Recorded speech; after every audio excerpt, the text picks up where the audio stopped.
Les grandes tendances de l'élection présidentielle du 12 avril 2026 sont désormais connues à travers la publication des résultats provisoires par la Commission électorale nationale autonome. Au total, 7 897 297 électeurs étaient inscrits sur la liste électorale. Parmi eux, 4 640 354 ont effectivement accompli leur devoir civique, ce qui correspond à un taux de participation de 58%. Une mobilisation jugée relativement significative, même si une partie de l'électorat ne s'est pas déplacée. Dans le détail, 4 522 556 suffrages ont été valablement exprimés. On note également 117 598 bulletins nuls, traduisant soit des erreurs de vote, soit des choix délibérés de certains électeurs. Sans surprise, le duo Wadain Talata, qui a mené campagne sous le signe de la continuité, s'impose très largement. Il totalise 4 252 347 voix, soit 94,05% des suffrages exprimés. Article 1er. État de la participation.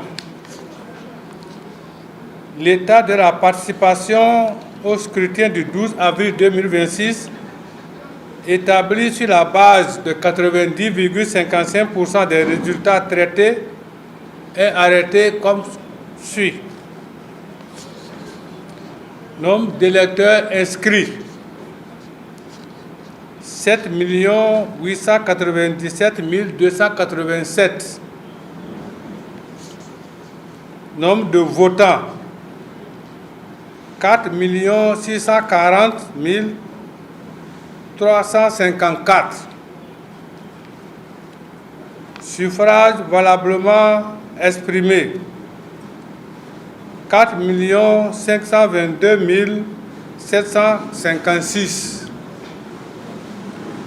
Bulletins nuls 117 598.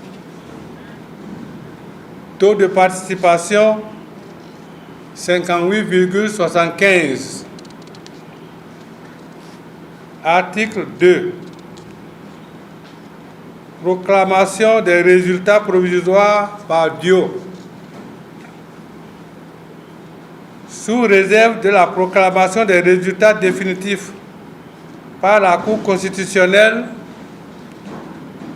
juge souverain du contentieux électoral, les suffrages obtenus par les duos de candidats sont proclamés ainsi qu'il suit. 1. Kossi Mbweke Romial Wadain et Mariam Chabi Talata, 4 252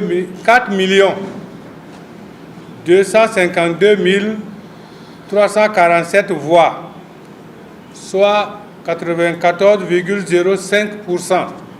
Un score écrasant qui reflète une domination nette sur l'ensemble du territoire. Face à eux, le duo Rumper-Wanou, dont le projet est centré sur les questions sociales, recueille 269 433 voix, soit 5,95%.